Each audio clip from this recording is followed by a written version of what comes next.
El dinero no compra aliados. Y no recibir dinero, tampoco te convierte en un enemigo.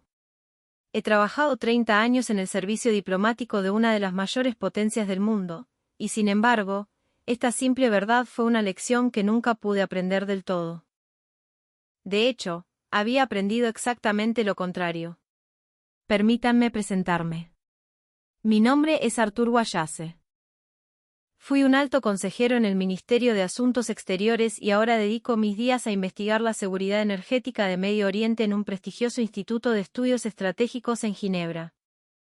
Durante 3 décadas de carrera diplomática, he sido testigo de cientos, quizás miles de acuerdos sellados en mesas de negociación. Y todos, absolutamente todos, tenían una sola cosa en común: un precio. La amistad tenía un precio. La seguridad tenía un precio.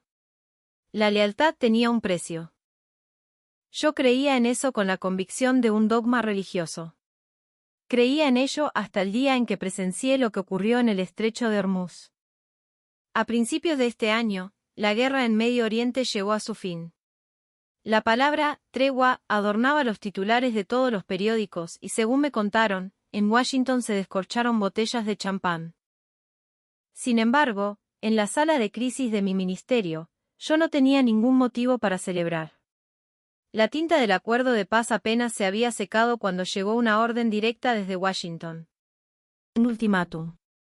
Cuando vi la cifra por primera vez, pensé que era un error de traducción.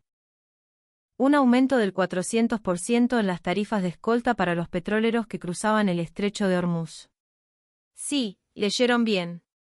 4 veces más. El costo de proteger un solo buque, que había sido de $200.000, se disparó a $800.000 de la noche a la mañana. ¿Son ustedes conscientes de la dependencia que el mundo tiene del Estrecho de Hormuz? Casi 1/3 del petróleo mundial pasa por esa angosta vía marítima. Sin el crudo de Medio Oriente, las fábricas del mundo se detienen, las centrales eléctricas enmudecen y los estantes de los supermercados se vacían. La arteria yugular de la economía global. Y era precisamente ahí donde Estados Unidos nos aplicaba un torniquete. La lógica del presidente estadounidense era brutalmente simple: no tenemos por qué proteger los recursos de otros países con el dinero de nuestros contribuyentes. El embajador estadounidense en nuestra capital entregó una nota oficial, y fui yo quien tuvo que tocar la puerta del despacho del ministro con ese papel en la mano. La reacción del ministro fue diferente a la que yo esperaba. Le echó un vistazo rápido a la nota y dijo: ¿qué se le va a hacer? Protestaremos, pero al final no tendremos más remedio que pagar. Sus palabras no estaban equivocadas. Al menos, no al principio. Mi país protestó enérgicamente a través de los canales diplomáticos. Nuestro embajador visitó el Departamento de Estado, el ministro llamó personalmente al secretario de Estado norteamericano. Se emitieron comunicados, se dieron conferencias de prensa.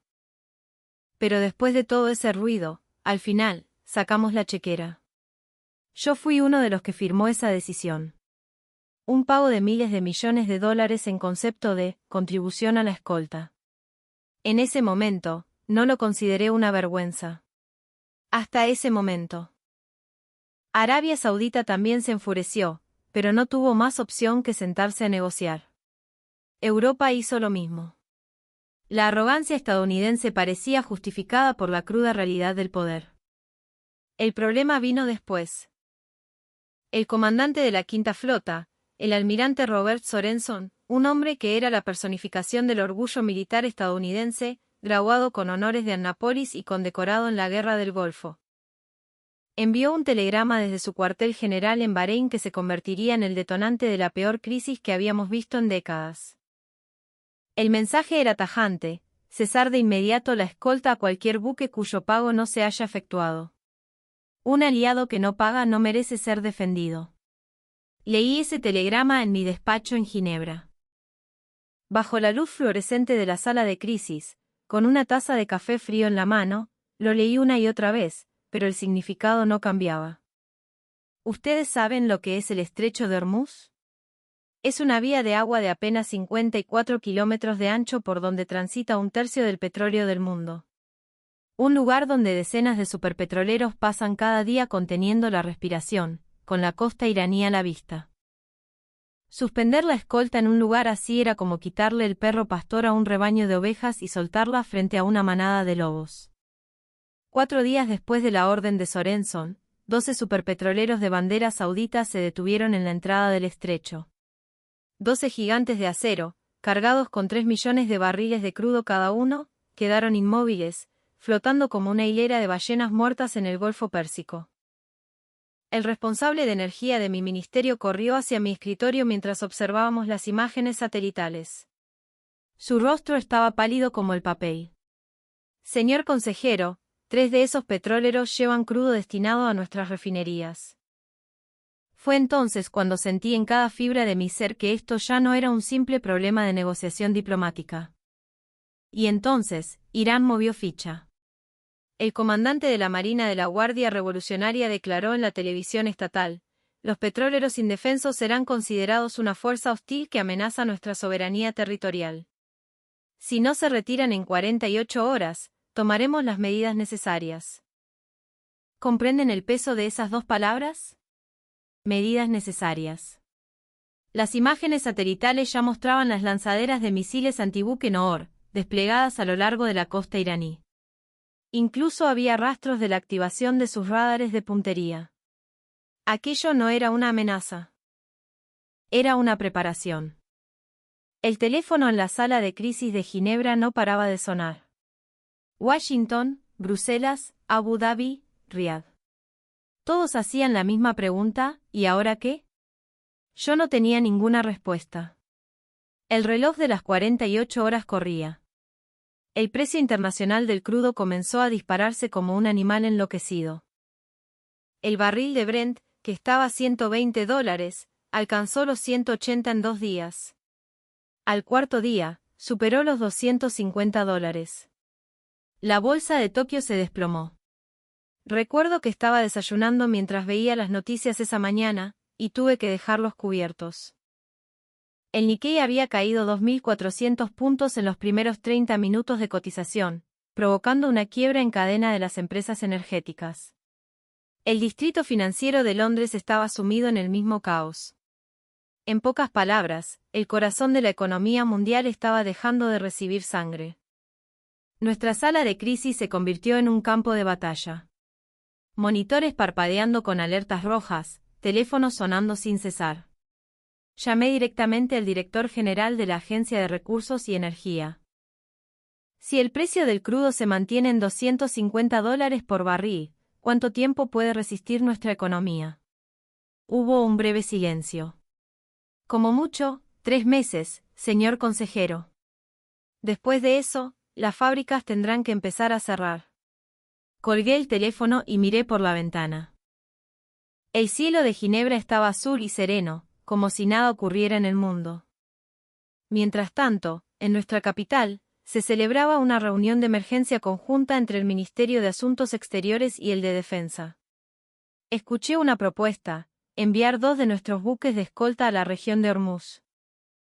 La lógica era que no solo debíamos pagar la cuota, sino también demostrar una presencia tangible. Pero un asesor legal de defensa frenó la iniciativa de inmediato. La interpretación de nuestra Constitución proteger directamente buques de otras naciones, incluso en el marco de la autodefensa colectiva, sigue siendo un tema de debate. Una vez más, nos enredábamos en nuestras propias discusiones legales internas. Desde un rincón de la sala, observaba la escena y suspiraba para mis adentros. En medio de la crisis más grave en décadas, mi país seguía atrapado en la jaula que él mismo se había construido. Y entonces, surgió un comentario sobre un actor inesperado. Alguien dijo: parece que Argentina ha enviado una corbeta. El aire en la sala se enrareció. Un funcionario de defensa soltó una risita. ¿Qué van a hacer en Hormuz con 1 o 2 corbetas? Para ser sincero, en ese momento, yo tampoco consideré la variable Argentina ni en un 1%. Que Argentina llenara el vacío de poder dejado por un grupo de ataque de portaaviones y una flota de submarinos nucleares de la Quinta Flota. Era un escenario que ni en broma se me habría ocurrido. Si ni siquiera las potencias europeas podían hacerlo, ¿cómo iba a lograrlo Argentina? En mi cabeza, en la de todos nosotros, era una posibilidad inexistente. Pero a veces, en este mundo, la respuesta llega desde la dirección que nadie esperaba. Mientras nosotros esperábamos la rendición de los sauditas, mirándonos las caras unos a otros, al otro lado del planeta algo ya se estaba moviendo en silencio. Lo supe mucho después. Muchísimo después. Y cuando lo supe, un sentimiento que nunca había experimentado en mis 30 años de carrera diplomática me oprimió el pecho. No era vergüenza, ni ira. Era una profunda y absoluta reverencia. En Riad, algo extraño estaba ocurriendo. El príncipe heredero de Arabia Saudita, Mohammed bin Salman, el gobernante de facto de Medio Oriente y el hombre que sostenía el destino de la mayor nación productora de petróleo del mundo, se negaba a recibir a nadie. Con los misiles iraníes apuntando a los petroleros de su país, en una situación límite, este hombre se había encerrado en las profundidades de su palacio y no veía a nadie. Los informes de nuestra embajada en Riad lo confirmaban, se ha intentado contactar con el príncipe heredero. Respuesta, imposible. Motivo, desconocido. Al principio, no podía entenderlo. Normalmente, cuando llega una crisis, un líder se pega al teléfono. Pide ayuda, negocia, hace concesiones, incluso contrae deudas para apagar el fuego que tiene delante. No es ese el ABC de la política. Sin embargo, bin Salman había hecho lo contrario, había cerrado sus puertas. El primero en llegar fue China. Un enviado especial voló desde Pekín con una propuesta simple: si Arabia Saudita proporcionaba un muelle de uso exclusivo para la marina china en la región, la Armada del Ejército Popular de Liberación escoltaría a los petroleros sauditas. A primera vista, no sonaba como un maltrato, ¿verdad? Pero la respuesta del ministro de Asuntos Exteriores saudita al enviado chino fue una sola frase: Su Alteza el Príncipe Heredero no se encuentra bien de salud. Que, en lenguaje diplomático, significa: no tiene ninguna intención de verte. El enviado chino esperó 2 días en un hotel de Riad antes de regresar con las manos vacías. Luego fue el turno del Reino Unido. Fueron un poco más sutiles. El mercado de Lloyd's de Londres, que controla el 70% de los seguros marítimos del mundo, llamó directamente a los sauditas y se ofreció a congelar las primas de los seguros de los petroleros, comunicando su intención de participar en la escolta. La respuesta fue la misma: la agenda de Su Alteza el Príncipe Heredero no lo permite. Francia, la India, todos fueron rechazados. Nosotros también. Nuestro embajador solicitó una audiencia directamente con el palacio, pero la respuesta fue calcada. Mientras leía esos informes, una extraña sensación me invadió. No era el orgullo herido por el rechazo, era la intuición de que bin Salman estaba esperando algo. Detrás de esa puerta cerrada, su mirada estaba fija en otra dirección. Hacia dónde, en ese momento, no tenía la menor idea. En mi propio gobierno, la conclusión era la misma. Un informe del equipo de análisis de Medio Oriente decía: se considera que el silencio saudita es una táctica para ganar tiempo y acumular cartas de negociación. Se espera que reanuden el contacto con Estados Unidos en un plazo de 72 horas. Yo estaba de acuerdo con ese análisis. Creía que por mucho que bin Salman cerrara la puerta, al final se arrodillaría ante la realidad. Ningún líder en el mundo podía soportar la presión de tener su economía paralizada porque sus petroleros no podían moverse. Pero en la mañana del cuarto día, un informe extraño llegó desde nuestra sección de inteligencia. Un vuelo charter había despegado del Aeropuerto Internacional de Ezeiza en Buenos Aires con destino a Riad. No era un avión del gobierno argentino, ni de Aerolíneas Argentinas. Era un vuelo privado. En la lista de pasajeros, solo un nombre. Una persona sin ningún registro en nuestras bases de datos. Cuando un analista de inteligencia vino a mi escritorio para informarme, ni siquiera levanté la vista de mi taza de té. Un civil argentino vuela solo a Riad. El analista carraspeó. Señor consejero, el príncipe heredero bin Salman se reunió personalmente con este individuo. Fue entonces cuando dejé la taza. ¿Qué has dicho? En el aeropuerto, un equipo de protocolo directamente dependiente del príncipe Heredelro lo estaba esperando. La Guardia Real lo escoltó hasta el palacio. Las imágenes satelitales confirmaron que el propio Bin Salman había salido a pie hasta la entrada del palacio para recibirlo. Me quedé sin palabras por un momento. En mis 30 años de carrera, el Bin Salman que yo conocía era un hombre que hacía esperar al presidente de los Estados Unidos sentado en su despacho. Un hombre que, si lo visitaba el primer ministro británico, le daba un apretón de manos y le señalaba una silla. Cuando nuestro propio jefe de Estado visitó Riad, los medios informaron que había recibido el más alto de los honores, pero un colega que estuvo presente me contó que lo hicieron esperar 20 minutos en una antesala antes de que comenzara la reunión. Y ese hombre había caminado hasta la entrada de su palacio para recibir a un civil argentino desconocido. Un hombre que había hecho esperar al enviado chino 2 días en un hotel, ahora corría a recibirlo. Ampliamos la foto satelital y pudimos ver la silueta de la persona. Un anciano de pelo blanco y espalda encorvada. Parecía tener más de 80 años. No llevaba traje ni corbata, sino una campera gastada, y en su pecho brillaba algo. En ese momento, no supimos qué era. Nuestro equipo de análisis tardó un día entero en identificar a ese anciano. Y cuando leí el informe, no pude hacer otra cosa que recostarme en el respaldo de mi silla. En las décadas de los 70 y 80, cientos de jóvenes ingenieros y técnicos argentinos cruzaron el océano para trabajar en medio del desierto saudita. Era el comienzo del boom de la construcción en Medio Oriente. Bajo un sol que superaba los 50 grados, esos jóvenes construyeron reactores nucleares de investigación, tendieron oleoductos, levantaron edificios y trazaron carreteras. Trabajaban 16 horas al día, sin descanso, y no pocos perdieron la vida en ese desierto, por enfermedades, por accidentes, y por la nostalgia de su tierra lejana. Me detuve mientras leía el informe. La Argentina de aquellos años también sufría sus propias crisis económicas, hiperinflación, inestabilidad. Y mientras su país se desangraba, sus jóvenes estaban en medio de ese desierto construyendo el futuro de otra nación.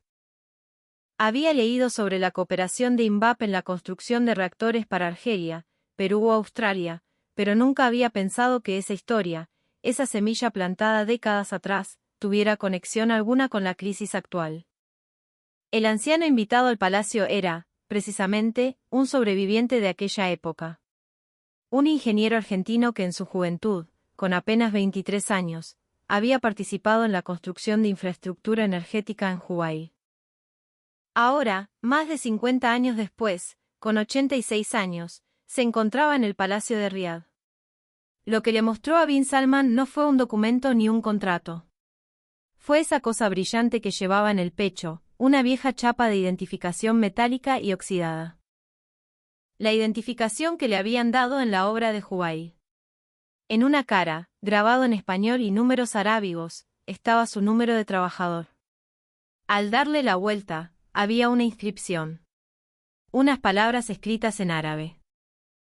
Nuestro especialista en árabe del ministerio tradujo el texto: el sudor argentino será la sangre de esta tierra. Y debajo, una firma. La firma manuscrita del entonces rey de Arabia Saudita, el rey Faisal.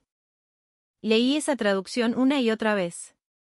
El sudor argentino será la sangre de esta tierra. Una frase escrita hacía más de medio siglo estaba a punto de hacerse realidad. Como diplomático, he leído cientos de tratados y acuerdos. Pero en ese momento sentí que esa única línea tenía más peso que todos esos documentos juntos. Cuando compartí esta información en mi ministerio, el general a cargo de la sección de defensa se rió con desdén. Señor Wallace, no me diga que cree que una chapa oxidada va a resolver esta crisis. El petróleo está a $250 y los misiles iraníes están listos para disparar. ¿Qué poder puede tener la identificación de un obrero de hace 50 años? Siendo honesto, yo pensaba lo mismo. Entendía que era una historia conmovedora. Pero, ¿podía la conmoción detener misiles? Esa era otra cuestión. Estaba equivocado. Completamente, absolutamente equivocado. La reacción en mi gobierno fue similar. El director del Departamento de Medio Oriente entró en mi despacho y dijo: Artur, ¿de verdad crees que esto se soluciona con una chapita? En esta situación, con los misiles iraníes apuntando a los petroleros, ¿Argentina va a resolver esto con el recuerdo de un ingeniero de hace 50 años? Se rió y añadió: la diplomacia no funciona con sentimentalismos. Medio Oriente se mueve con dinero y poder militar. No con lágrimas. Yo también lo creía. La idea de que una vieja identificación resolviera una crisis petrolera de $250 el barril me parecía, francamente, irreal. Argentina llevaba décadas construyendo una relación de cooperación tecnológica con Arabia Saudita. INVAP les había vendido reactores. Pero incluso a ellos les negaban ahora una audiencia. Y sin embargo, Argentina había enviado a un anciano con una chapa oxidada. Hasta ese momento, yo no entendía que Llave era capaz de abrir esa chapa. Pero había pasado por alto un detalle. Volví a revisar la foto satelital del momento en que Bin Salman recibió la identificación. La resolución no era buena, no se podía leer su expresión. Pero una cosa era innegable. Bin Salman había inclinado la cabeza. El hombre conocido por su arrogancia, el poder en la sombra de los sauditas, estaba inclinando la cabeza ante un anciano argentino. Revisé la foto satelital una y otra vez. Cambié el ángulo, la verifiqué. No había error. La cabeza de Bin Salman estaba agachada. Esa tarde, la agencia de noticias estatal saudita publicó un breve comunicado: el Reino de Arabia Saudita fortalecerá aún más su cooperación estratégica con la República Argentina. Como jerga diplomática, era una frase bastante común. Al principio, la pasé por alto. Pero entonces, un analista de Medio Oriente irrumpió en mi despacho con el rostro pálido. Me dijo con voz temblorosa: señor consejero, esa es una frase que Arabia Saudita solo utiliza con sus aliados militares. Es la primera vez en la historia de la diplomacia saudita que usan el término cooperación estratégica con un país que no pertenece a la OTAN. En ese instante, algo hizo clic en mi cabeza. Una variable que no habíamos tenido en cuenta, un factor que no se puede introducir en una hoja de cálculo, algo que no se puede convertir a euros o a dólares, estaba entrando en juego. Por primera vez, lo percibí vagamente. En mis 30 años de carrera diplomática, solo conocía una definición de alianza: la intersección entre dinero, poder militar e intereses compartidos. Así me lo habían enseñado, y así lo había practicado. La alianza de mi país con Estados Unidos, las alianzas energéticas que habíamos forjado con los sauditas, todo se basaba en esa fórmula. Pero Argentina estaba usando un diccionario completamente diferente. Y parecía que estaba a punto de demostrarlo. Por supuesto, en ese momento, no estaba convencido. Una chapa no detiene misiles. Pero unos días después, descubriría que detrás de la puerta que abrió esa chapa oxidada nos esperaba algo que ni siquiera habíamos podido imaginar. Pasaron 2 días desde aquel breve artículo de la agencia saudita. Yo estaba de guardia nocturna en la sala de análisis de inteligencia subterránea del ministerio, revisando los informes de situación que llegaban de cada país. Movimiento de buques en el Golfo Pérsico, actividad de patrulla de la Marina iraní, estado de los petroleros anclados. Eran las mismas cifras de cada día. Sin embargo, al final del informe, se había añadido una nota: se confirma que la flota de 12 petroleros sauditas ha comenzado a moverse desde su posición de anclaje. Rumbo desconocido. Rumbo desconocido. 12 petroleros de cientos de miles de toneladas se estaban moviendo y no sabíamos hacia dónde. Llamé inmediatamente al analista que escribió el informe. ¿Qué significa esto? ¿Cómo que no saben hacia dónde se dirigen los petroleros? La voz del analista temblaba. Literalmente, señor consejero. Las imágenes satelitales confirman que han abandonado la zona de anclaje, pero no se dirigen hacia Hormuz. Están navegando hacia el sur. El sueño se me esfumó de golpe. Me levanté de mi asiento y sin siquiera ponerme el abrigo, bajé a la sala de análisis. Pedí ver las imágenes satelitales directamente en el monitor. 12 puntos gigantescos se movían en formación hacia el sur. Y al frente de ellos, un punto más pequeño. El analista lo amplió. Entrecerré los ojos mirando la pantalla. Era un buque de guerra. Pero no era uno de los buques de la Armada estadounidense que conocíamos bien. Si van al sur, eso es Omán, dije. El analista asintió. Correcto. Y hay algo más. El buque de guerra que lidera la flota de petroleros no puede ser identificado. Me acerqué al monitor. El analista proyectó la imagen ampliada. Era una corbeta de la clase Meco, de la Armada Argentina. Sin embargo, su aspecto era diferente a las que figuraban en las bases de datos de defensa convencionales. La forma de la proa era más afilada, y en la superestructura había equipos que nunca habíamos visto. Era evidente que era una versión mejorada, pero el hecho de que no tuviéramos ni la más remota idea de la naturaleza de esa mejora me puso los pelos de punta. Nuestra inteligencia naval había seguido de cerca las fuerzas navales de los países de la región durante años. Pero que Argentina hubiera modernizado silenciosamente sus propios buques sin que nosotros, una potencia de primer nivel, lo supiéramos, era inquietante. El hecho en sí ya era desconcertante. Inmediatamente, me puse en contacto con el Estado Mayor Naval de mi país. La respuesta fue simple, sin información al respecto. Colgué el teléfono y murmuré, que no haya información es la información. Dentro del ministerio, la reacción también fue escéptica. El director del Departamento de Medio Oriente se encogió de hombros. Parece que Argentina se ha ofrecido a escoltar los petroleros, pero ¿qué van a hacer con una sola corbeta? Tampoco entiendo por qué los petroleros se dirigen al sur en lugar de a Hormuz, planean dar un rodeo. Desplegué un mapa y lo miré durante un rato. Para salir del Golfo Pérsico hacia el Océano Índico, no hay más remedio que pasar por el estrecho de Hormuz. Bajar al sur de Omán no hace que el estrecho desaparezca. Era un callejón sin salida. Yo tampoco tenía ni idea de que estaba pensando Argentina. 6 horas después, el mundo se puso patas arriba. A las 6:30 de la mañana, hora de Ginebra, una alerta de emergencia llegó a la sala de crisis del ministerio. Al mismo tiempo, sonó el teléfono desde el Ministerio de Defensa.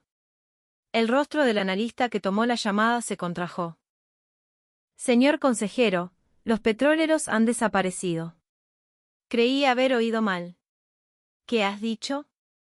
Los 12 buques han desaparecido del radar. 12 superpetroleros de cientos de miles de toneladas desapareciendo del radar al mismo tiempo. ¿Era eso posible? ¿Saben ustedes lo grande que es un superpetrolero? 330 metros de eslora. Más largo que la Torre Eiffel acostada. Y 12 de esas moles habían desaparecido del mar. Aparté al analista de un empujón y me planté frente al monitor. Miré la pantalla del radar y no podía creer lo que veían mis ojos. Donde 6 horas antes había 12 puntos brillantes, ahora no había nada. Estaba vacío. Bueno, no exactamente vacío. En la zona donde estaban los petroleros, aparecían docenas de respuestas de radar no identificadas. Al analizar el patrón de reflexión, eran ballenas. La señal de reflexión de grandes mamíferos marinos. El radar nos decía que donde deberían estar 12 superpetroleros, ahora nadaba tranquilamente un grupo de ballenas. Un analista de guerra electrónica informó con el rostro pálido: señor consejero, la sección transversal de radar de la flota de petroleros ha cambiado por completo. No es una reacción metálica.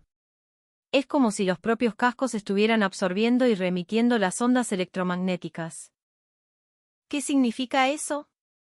Explícamelo más claro. Les han aplicado algo a los petroleros. Una especie de pintura. Cuando esta sustancia recibe las ondas del radar, las devuelve convertidas en una señal de tejido biológico, no de metal. Para el radar, no son barcos, son ballenas. En mis 30 años de carrera diplomática, he leído innumerables informes sobre tecnología militar. La pintura absorbente de radar del B-2 estadounidense, la tecnología de sigilo del F-35. Incluso había revisado documentos técnicos relacionados con el caza de nueva generación que mi propio país estaba desarrollando. Pero todas esas tecnologías buscaban hacer que un punto en el radar pareciera más pequeño. No eran tecnologías que convirtieran un punto en otra cosa. Argentina no había hecho invisibles los petroleros. Los había convertido en ballenas. El nombre que supe más tarde por un informe de inteligencia era pintura de sigilo líquido, yaguareté. Una sustancia desarrollada en secreto por INVAP y los ingenieros de la UBA y la UTN, que al ser rociada sobre un casco, rediseñaba por completo sus propiedades de reflexión de radar en cuestión de horas. Una tecnología sin precedentes en el mundo. El director de investigación tecnológica de nuestro Ministerio de Defensa tomó el informe y guardó silencio un momento. Finalmente, abrió la boca. ¿Desde cuándo tiene Argentina esto? No pude responder. Mientras nosotros mirábamos hacia otro lado, Argentina ya había perfeccionado una tecnología de otra dimensión. Pero eso era solo el principio. Al cambiar las imágenes satelitales al modo infrarrojo, se detectaron miles de extrañas fuentes de calor en las aguas que rodeaban a los petroleros. Por su tamaño, parecían gaviotas. Pero su patrón de movimiento no era el de un ave. Mantenían una formación de cuadrícula perfecta, rodeando la flota de petroleros sin dejar un solo hueco. Eran drones. Miles de drones de interferencia de pequeño tamaño formaban un escudo vivo alrededor de los petroleros. Estos drones no solo interferían en tiempo real cualquier señal electrónica en los alrededores, sino que también emitían señales falsas de buques en coordenadas completamente distintas, donde no había petroleros. Si los misiles iraníes intentaban fijar un blanco, lo que sus sensores captarían sería un espejismo. Desde el equipo de análisis de guerra electrónica de nuestro Ministerio de Defensa llegó un informe con el mismo contenido. La voz del analista responsable temblaba de emoción. Señor consejero, ni siquiera los radares de nuestros aviones de patrulla P-1 pueden detectar una reacción de buque en esa zona. Solo obtenemos señales de ballenas. Incluso el radar del avión de patrulla marítima más avanzado de nuestra armada había sido neutralizado. Esto era diferente a cualquier tecnología de guerra electrónica que yo conociera. La reacción del lado iraní fue aún más grave. En las bases de radar de la costa de Irán, reinaba la confusión. No pensaron que los petroleros habían desaparecido, sino que sus propios radares se habían estropeado, y los estaban reiniciando. Por tercera vez. ¿Entienden lo que significa que Irán reinicie sus propios radares 3 veces? Significa que se habían quedado completamente ciegos. Los ojos de Irán que vigilaban el estrecho de Hormuz habían sido cegados por una lata de pintura y unos miles de drones fabricados en Argentina. El mensaje que el gobierno argentino transmitió a la flota de petroleros sauditas fue, al parecer, una sola frase: no paguen la tarifa. Solo síganos. Esa única frase derribó el muro del 400% de aumento de tarifas que la administración estadounidense había construido, como si fuera de papel. La mano que agarraba el cuello de la economía mundial en el estrecho de Hormuz se quedó agarrando el aire. Fue el momento en que la tecnología destrozó un muro construido con dinero. Mirando los monitores en la sala de crisis de Ginebra, me quedé de pie, atónito. Podía oír el sonido de una premisa en la que había creído como el hierro durante 30 años de vida diplomática, desmoronándose. No hay mar que la Marina de los Estados Unidos no pueda ver. No hay estrecho que Estados Unidos no pueda controlar. Esa premisa, ahora, se hacía añicos frente a un nombre: Argentina. Y al mismo tiempo, pensé, mi país, durante décadas, se ha apoyado en esa premisa estadounidense para diseñar su seguridad. Mares protegidos por Estados Unidos, rutas marítimas garantizadas por Estados Unidos. Esa estructura se estaba tambaleando ahora. Y quien llenó ese vacío fue la propia Argentina. Pero los iraníes no eran tontos. Si después de reiniciar el radar 3 veces solo veían ballenas, la Guardia Revolucionaria llegó a una conclusión: estamos siendo atacados con guerra electrónica.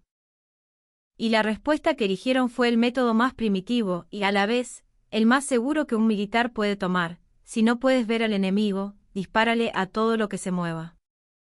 6 bases de misiles tierra-mar a lo largo de la costa iraní se activaron simultáneamente. Noor, Qadeer, Gadir, casi todos los tipos de misiles antibuque que poseía Irán se prepararon para el lanzamiento. Cuando el analista leyó en voz alta el número captado por los satélites, la sala de crisis en Ginebra se congeló. 32 misiles confirmados en preparación para lanzamiento. 32. No uno, sino 32 misiles lanzados simultáneamente. Esto no era un ataque de precisión. Significaba convertir toda una sección del mar en un infierno de fuego. Daba igual que el radar viera ballenas o delfines. Era un ataque de saturación para arrasar con todo lo que hubiera en esa zona.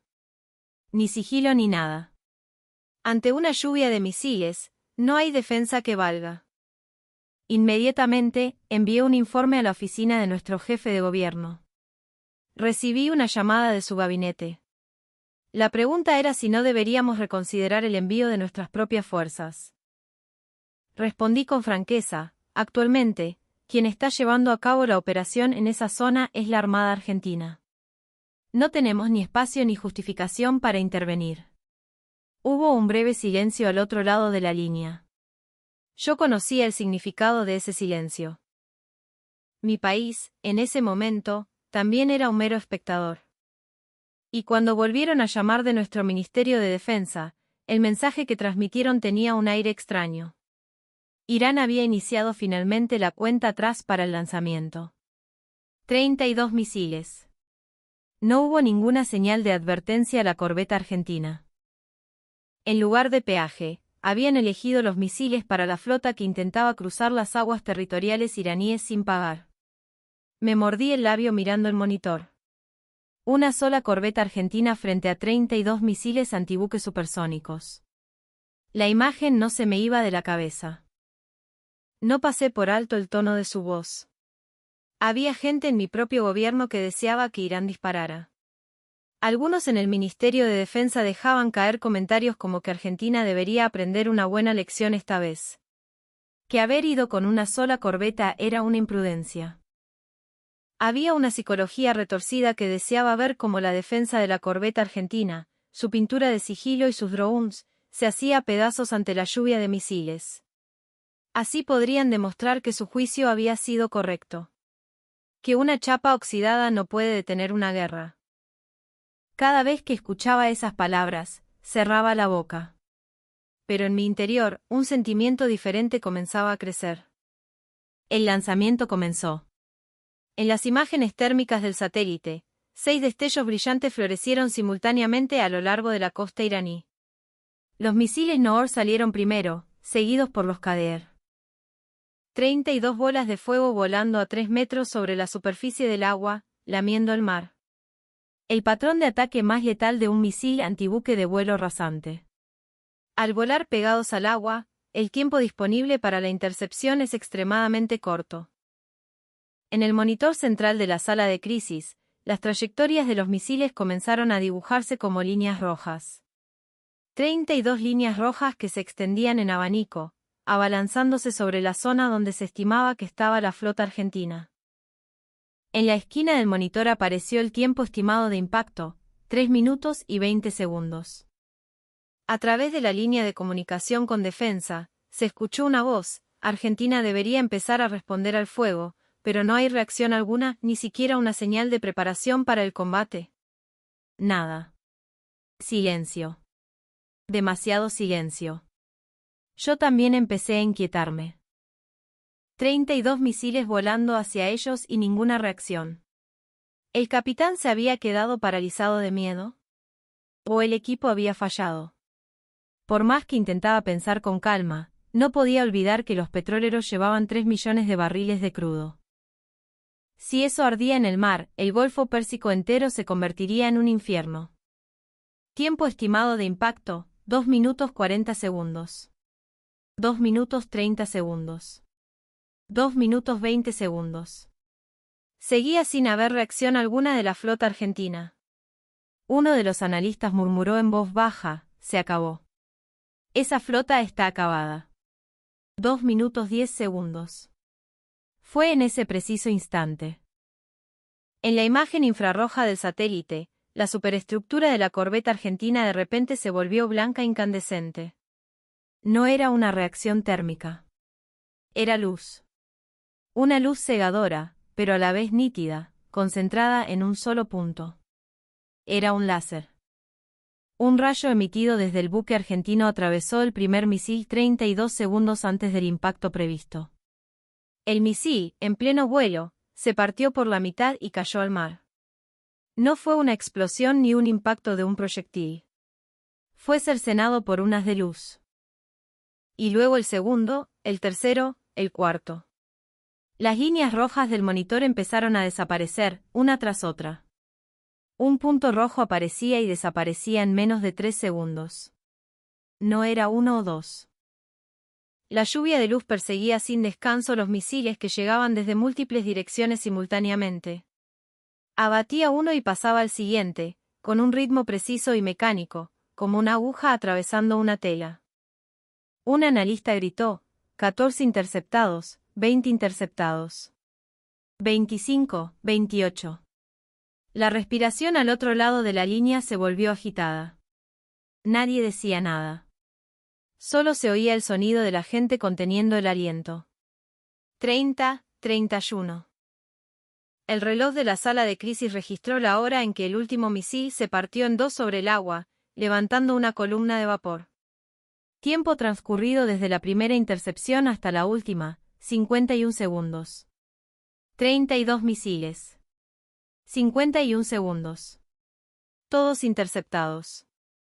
El silencio cayó sobre la sala de crisis de Ginebra. Más de 50 analistas y funcionarios miraban los monitores, pero nadie abría la boca. Yo estaba igual. Que yo supiera, ningún sistema de defensa antiaérea en este planeta había interceptado jamás esa cantidad de misiles antibuques supersónicos a esa velocidad. El Patriot no podría. El Aegis no podría. Ni siquiera el sistema de defensa Aegis, en el que potencias como Japón o Estados Unidos habían invertido presupuestos astronómicos durante décadas, podría interceptar simultáneamente 32 misiles de vuelo rasante. Era algo que estaba más allá de su capacidad de diseño. Yo conocía ese hecho mejor que nadie, como alguien que había participado directamente en las deliberaciones presupuestarias de defensa. El láser, en principio, es una tecnología antigua. Mi país la había investigado, Estados Unidos tenía prototipos. Pero los tres problemas de la inestabilidad de la potencia, la lentitud de la refrigeración y la dispersión del rayo por la humedad del mar nunca se habían resuelto del todo, y se había renunciado a su despliegue práctico. Argentina lo había resuelto. ¿Cómo lo hizo? No lo sabía entonces, y no lo sé ahora. Pero lo que ocurrió en esos 51 segundos significaba que Argentina había perfeccionado una tecnología que nosotros habíamos abandonado, y lo había demostrado en combate real. Por la ventana de la sala de crisis, el amanecer comenzaba a teñir el cielo de Ginebra. Mirando esa luz, pensé, que hemos estado pasando por alto todo este tiempo. Ni siquiera el domo de hierro de Israel puede hacer esto. Me quedé mirando el monitor durante un largo rato, reconfirmando ese hecho. Me vino a la mente el presupuesto que mi país había invertido durante décadas en sistemas de defensa naval. Billones de euros. Si alguien me preguntara si la red de defensa que habíamos construido con ese dinero podría hacer lo que Argentina había logrado en 51 segundos, sinceramente, no tendría más remedio que negar con la cabeza. ¿Les gusta el béisbol? Esto fue como ver a un bateador conectar 32 jonrones consecutivos contra lanzamientos de 160 km por hora. Es un territorio imposible. Y si el bateador que logra esa hazaña es un jugador de un país al que nadie prestaba atención, se imaginan el silencio que se apoderaría del estadio. Ese fue exactamente el silencio que llenó la sala de crisis. Las voces al otro lado de la línea se callaron. Solo se oían respiraciones irregulares.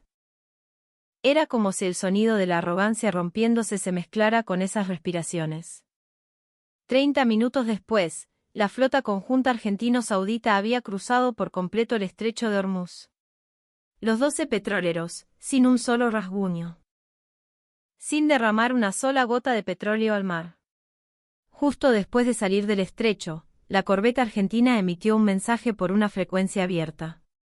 El Canal Público Marítimo Internacional, un canal que podían escuchar todos los buques militares y civiles de la zona. El mensaje fue breve. En inglés. This is Argentine Navy Warship. Transit completed. TOI 0. En la sala de crisis, alguien soltó una risa seca. Yo no pude reír. Aquello no era un mensaje de radio. No era un aviso ni una provocación. Era una declaración. Una declaración de que este mar no es un mar que ustedes puedan cerrar con su dinero. Repetí esa breve frase una y otra vez. Lo imposible ya había ocurrido. Y la prueba había quedado registrada con una cifra, 51 segundos, grabada para siempre en la historia. Esa noche, me quedé solo en mi despacho, mirando al techo. Sentí un vacío en el lugar donde había estado, una convicción que nunca había flaqueado en mis 30 años de carrera diplomática. La convicción de que Estados Unidos era el más fuerte del mundo. La convicción de que la seguridad de mi país se basaba en la alianza con Estados Unidos. En el lugar de esa convicción, ahora se sentaba una cifra, 51 segundos, y me miraba desde arriba. Recordé cómo había visto a Argentina durante 30 años. Un país lejano, problemático, con crisis económicas recurrentes. Y ese país, nuestro país del sur, acababa de hacer algo que ni Estados Unidos ni nadie había logrado. Al día siguiente de cruzar el estrecho de Hormuz, hubo movimiento en Arabia Saudita. A primera hora de la mañana, llegó la información de que el príncipe heredero Bin Salman se reuniría con la parte argentina en Mascate, Omán. El lugar era el Hotel Al Bustan Palace, un lugar que la familia real saudita solía utilizar para sus encuentros diplomáticos no oficiales. Inmediatamente, ordené a nuestra embajada en Omán que informara en tiempo real de los acontecimientos. En ese momento, averiguar cuál sería el siguiente paso de Argentina se había convertido en la tarea más urgente para mi gobierno. En la suite real del segundo piso del hotel, Bin Salman llegó primero y esperó. Llevaba 12 asistentes. Sobre la mesa, ya había algo preparado. Según se confirmó más tarde, eran dos cosas. Primero, lingotes de oro. Lingotes de oro puro del 99,99%, con el emblema de la Casa Real Saudita grabado, repartidos en 4 cajas de madera. Nuestra estimación era que el valor equivalía al total de las tarifas de peaje que Estados Unidos había impuesto. Es decir, la cantidad total que los 12 petroleros deberían haber pagado, convertida en oro. Segundo, un cheque en blanco. Un cheque con el sello del Fondo Soberano de Arabia Saudita estaba colocado en el centro de la mesa. La cantidad estaba en blanco. Significaba, escribe la cifra que quieras. ¿Saben cuál es el tamaño del Fondo Soberano Saudita? 800.000 millones de dólares. Habían puesto la llave de esa caja fuerte de 800.000 millones de dólares sobre la mesa. Por parte de Argentina, llegó una sola persona. Su nombre, Ricardo Montes. Su cargo, enviado especial del presidente. Nos tomó un tiempo investigar los antecedentes de este hombre, pero la información que encontramos fue interesante. No era un diplomático de carrera. Era un exoficial de la Armada Argentina que, tras su retiro, había trabajado durante más de 20 años como responsable local de empresas argentinas de tecnología e infraestructura en Medio Oriente. Hablaba árabe con fluidez y se confirmó que tenía relaciones personales con altos cargos de la familia real saudita. El director del Departamento de Medio Oriente, al leer su informe de antecedentes, comentó, un ex militar con experiencia en el terreno, ¿por qué Argentina envía a un hombre así en lugar de un diplomático? No respondí de inmediato. Pero en mi interior, ya intuía algo. Quizás Argentina no había ido allí a hacer diplomacia. Según el informe de nuestra embajada en Omán, cuando el señor Montes entró en la habitación, Bin Salman se levantó y abrió los brazos. Un abrazo al estilo árabe, un gesto de respeto reservado solo para jefes de Estado, se lo ofreció a un enviado especial. Me detuve al leer esa escena en el informe. Cuando nuestro propio primer ministro visitó Riad, Bin Salman lo hizo esperar sentado en su silla. Y ese hombre ahora abría los brazos a un enviado argentino. Bin Salman fue el primero en hablar. El contenido fue transmitido a través de un intérprete. Esta es una muestra de la gratitud del Reino de Arabia Saudita. Es insuficiente como pago por habernos salvado en Hormuz, pero por favor, acéptenlo como el comienzo de nuestra sinceridad. Señaló las 4 cajas de lingotes de oro y el cheque en blanco. Leí el informe de inteligencia 3 veces. Aún sin poder creerlo, llamé directamente para confirmarlo. El enviado Montes, al parecer, bajó la vista hacia los lingotes de oro. También miró el cheque en blanco. Luego, levantó la cabeza, miró directamente a los ojos de Bin Salman y dijo: Alteza, no hemos venido a hacer negocios. El intérprete de Bin Salman, al parecer, titubeó un instante. Probablemente pensó que había oído mal. Montes continuó: en los años 70 y 80, el Reino de Arabia Saudita dio trabajo a los jóvenes de mi país. Con el dinero que ellos ganaron y enviaron a casa, en Argentina se construyeron rutas, se levantaron escuelas y se alimentó a los niños. Hemos calculado esa deuda de gratitud. Al otro lado de la mesa, Bin Salman no se inmutó. Con más de 50 años de interés compuesto, Alteza. Al hacer los cálculos, nos dio justo el cuádruple de la tarifa de paso que impuso Estados Unidos. En otras palabras, esta tarifa ya fue pagada hace más de medio siglo. Arabia Saudita nos la pagó primero a nosotros. El enviado Montes extendió la mano hacia las cajas de oro. El agente que informaba pensó que en ese momento la parte argentina aceptaría el oro. Pero el señor Montes cerró en silencio la tapa de la caja que estaba abierta. 1, 2, 3 y 4. Cerró las 4 cajas en orden, tomó el cheque en blanco con 2 dedos y lo empujó de vuelta hacia Bin Salman. Esto, Alteza, quédeselo usted. Entre nosotros, no necesitamos estas cosas. Según el informe, un largo silencio se apoderó de la habitación. Los 12 asistentes de Bin Salman tenían la cabeza gacha.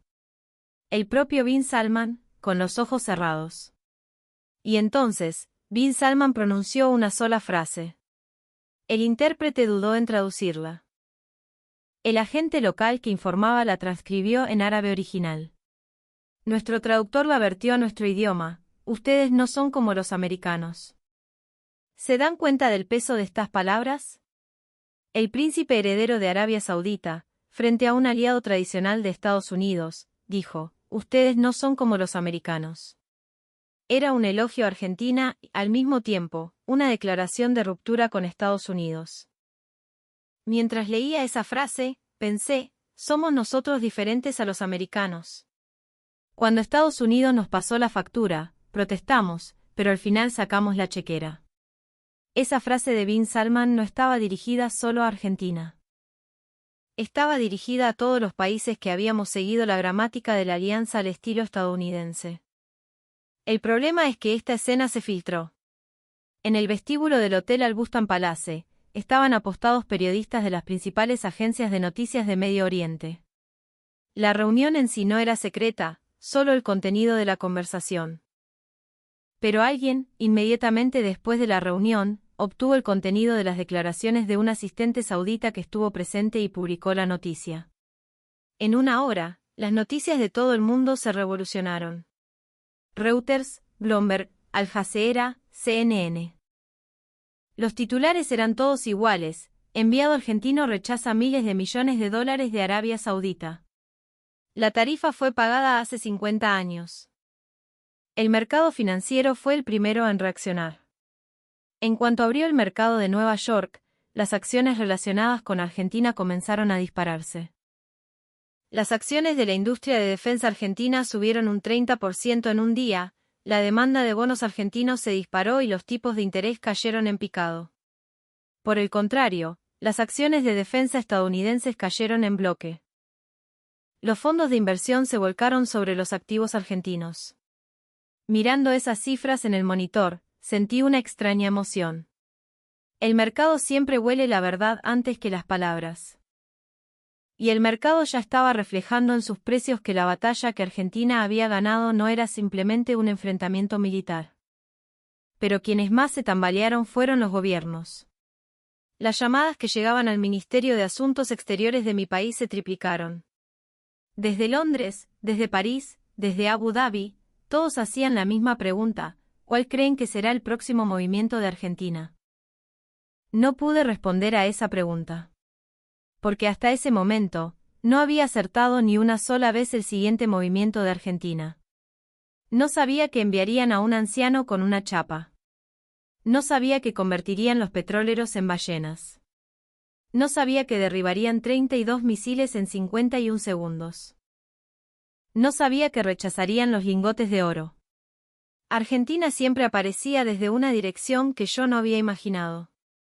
Y cuanto más se repetía ese patrón, más me convencía de algo: Argentina no estaba improvisando. Todo esto había sido diseñado desde el principio. La confusión más absoluta, según supe después, reinó en Washington. El secretario de Defensa de Estados Unidos reunió a su Estado Mayor, y se filtró que el ambiente en la sala de reuniones era como el de un funeral. ¿Qué demonios quiere Argentina?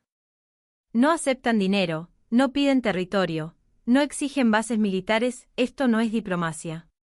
En la diplomacia, siempre se lleva algo a cambio. Al escuchar esa historia, yo me hacía la misma pregunta. Desde el punto de vista de toda la gramática diplomática que conocíamos, esta era una acción imposible. Si ayudas a alguien, recibes una contraprestación. Esa es la base de la política internacional. Estados Unidos protegió a Arabia Saudita por el petróleo. Mantuvo tropas en Japón por la hegemonía en el Pacífico. Fundó la OTAN para contener a la Unión Soviética. Todas las alianzas tenían una etiqueta con un precio.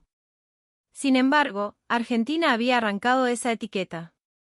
Empujó los lingotes de oro, devolvió el cheque en blanco y dijo que ya había cobrado. Que el trabajo que Arabia Saudita había dado a los obreros argentinos hacía 50 años era el pago de la tarifa. ¿Se sostiene esa lógica económicamente? Por supuesto que no.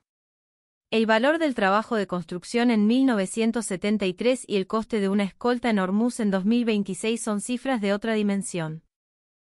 Pero esa no era la cuestión. Argentina no estaba haciendo un cálculo. Estaba haciendo una declaración. No somos mercaderes. Las alianzas no se compran ni se venden. Y en el momento en que esa declaración resonó en todo el mundo, todos los países se vieron obligados a plantearse una pregunta: entonces, ¿qué hemos sido nosotros? Pero Argentina no se detuvo ahí.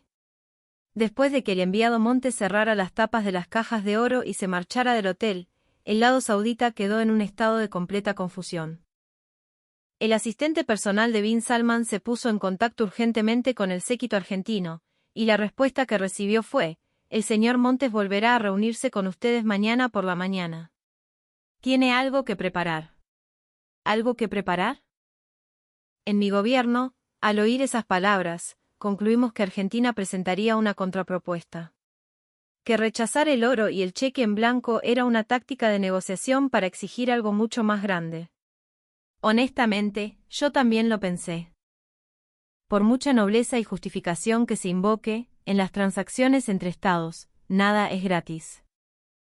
El Departamento de Medio Oriente de mi ministerio ya había elaborado una lista de posibles demandas argentinas: un contrato de suministro de petróleo a largo plazo, la exclusividad en la exportación de equipos de defensa, una mayor inversión del Fondo Soberano Saudita en Argentina.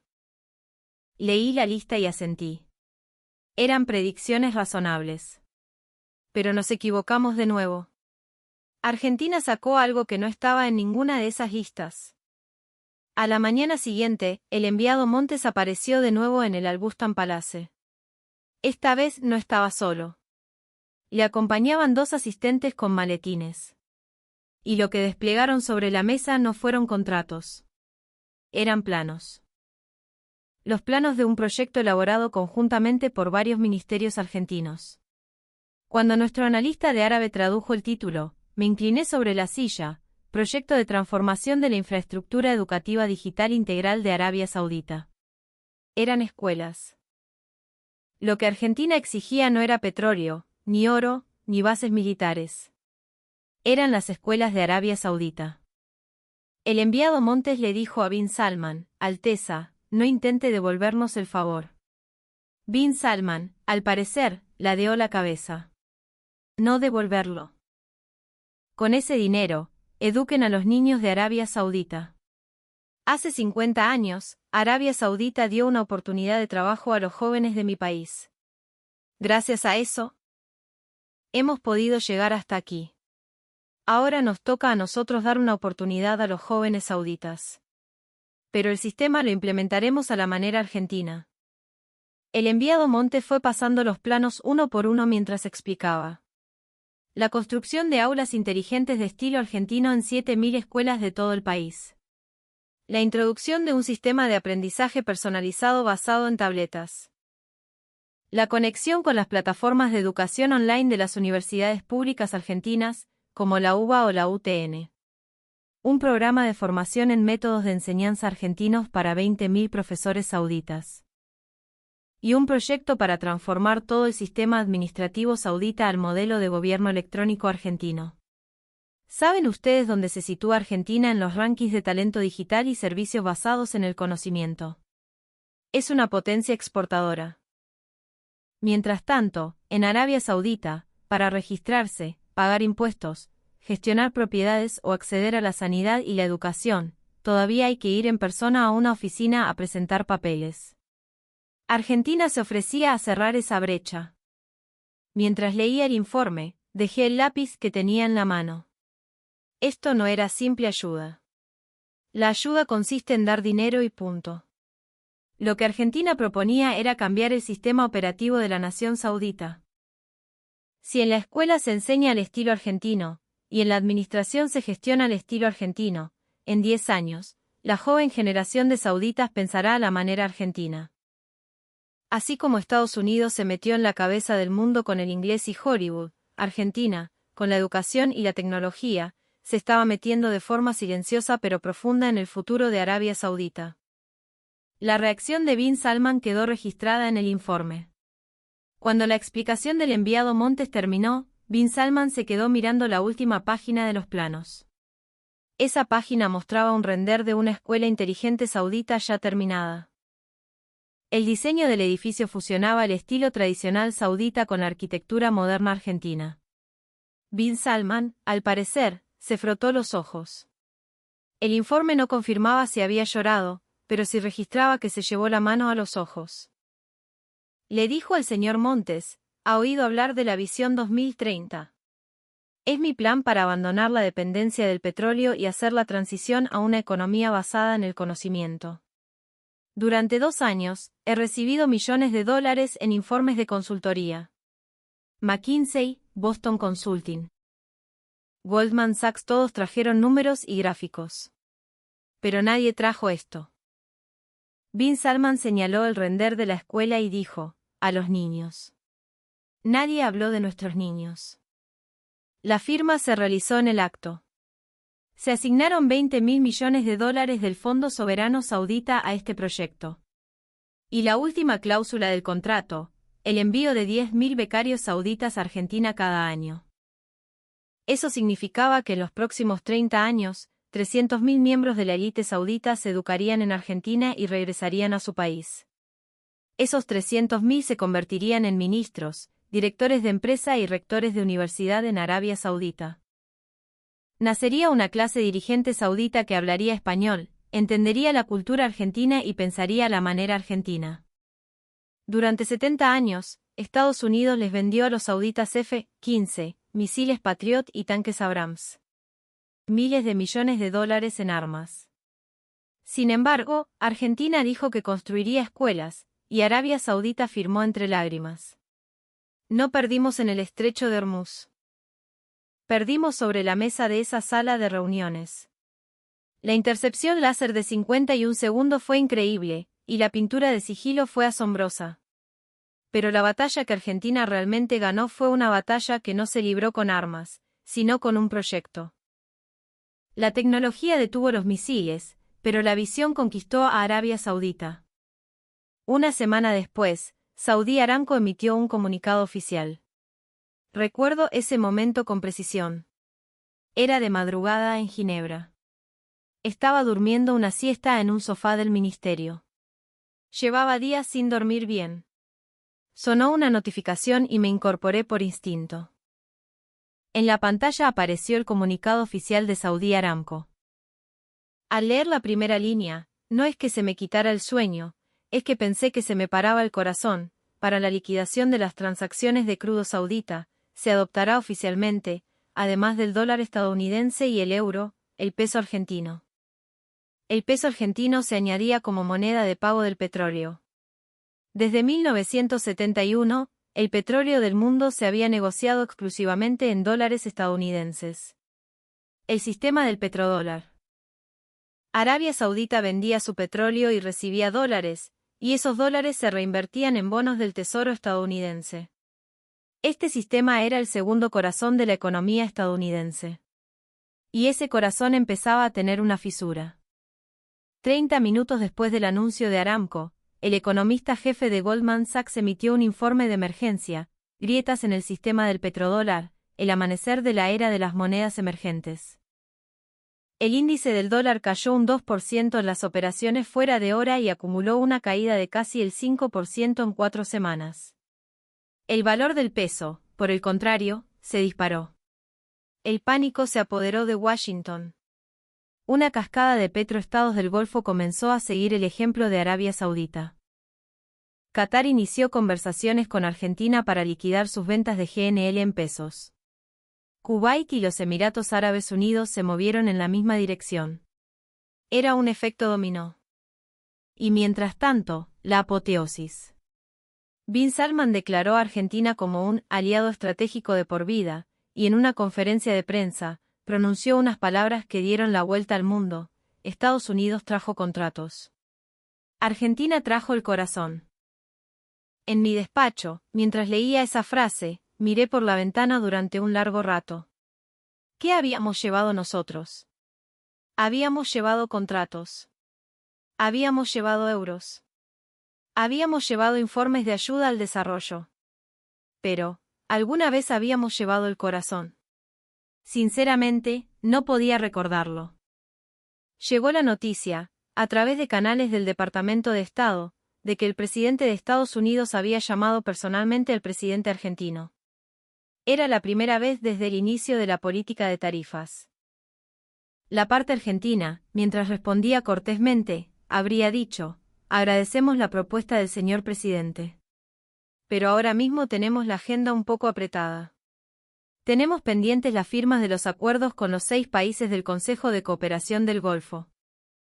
Y justo antes de colgar, al parecer, añadió una frase: además, el estrecho de Hormuz ya está bajo el control de nuestra armada, así que si los buques de la Marina de los Estados Unidos desean pasar, se aplicará una tarifa.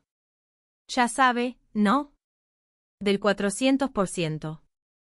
Cuando escuché esa historia, no supe si reír o llorar. La factura que Estados Unidos había presentado al mundo un mes antes, le había sido devuelta intacta. Por supuesto, esto era retórica diplomática. Argentina no le cobró realmente a la Marina de los Estados Unidos. Pero el significado de esa frase era claro: las reglas en este mar, ahora, las ponemos nosotros. Al reflexionar sobre todo este proceso, siempre me detengo en el mismo punto.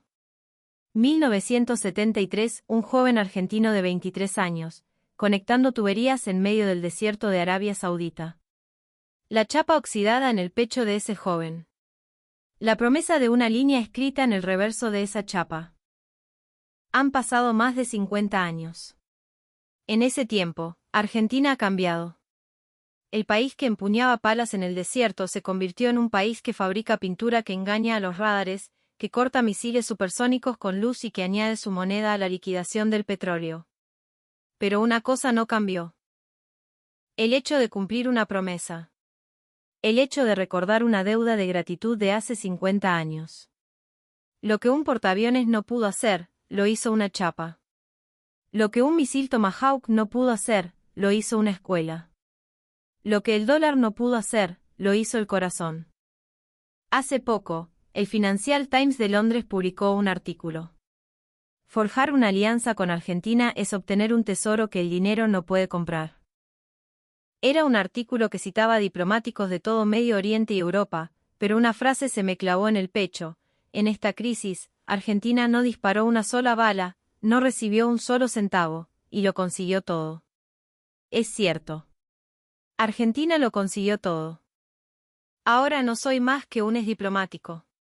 Desde mi pequeña oficina en un barrio tranquilo, cada mañana miro el horizonte y bebo mi café. Y pienso. Pienso en cómo entender a ese país, Argentina. Después de trabajar 30 años en la primera línea de la diplomacia, estoy empezando a entender poco a poco a esa nación que nunca llegué a comprender del todo en el terreno. Lo he pensado un rato y lo he resumido en una frase: Argentina es el único país que convierte la gratitud del pasado en un activo para el futuro.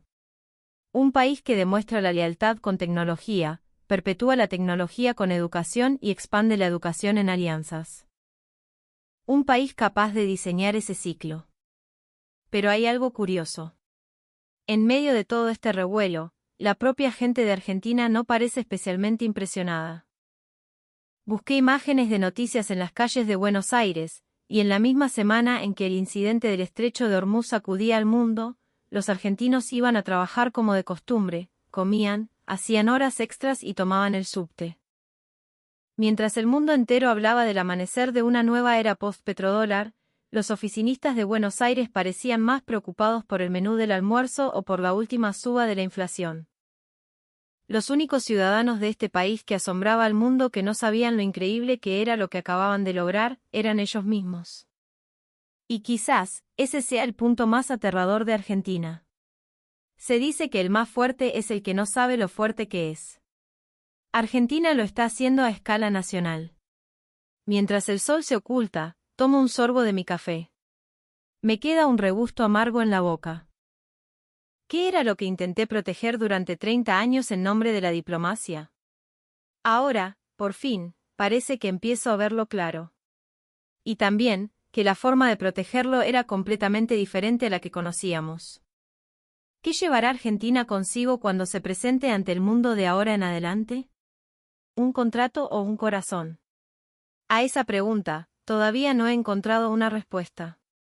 Pero lo que sí sé con certeza es que debemos encontrarla. Porque Argentina ya nos ha mostrado la suya. Si esta historia te movilizó, si te puso la piel de gallina o te hizo sentir ese orgullo profundo de ser argentino, te pido que dejes un like, que te suscribas al canal y que compartas este vídeo. Porque hay grandezas silenciosas que merecen ser contadas. Y la de Argentina es, sin duda, una de ellas. Nos vemos en el próximo documental.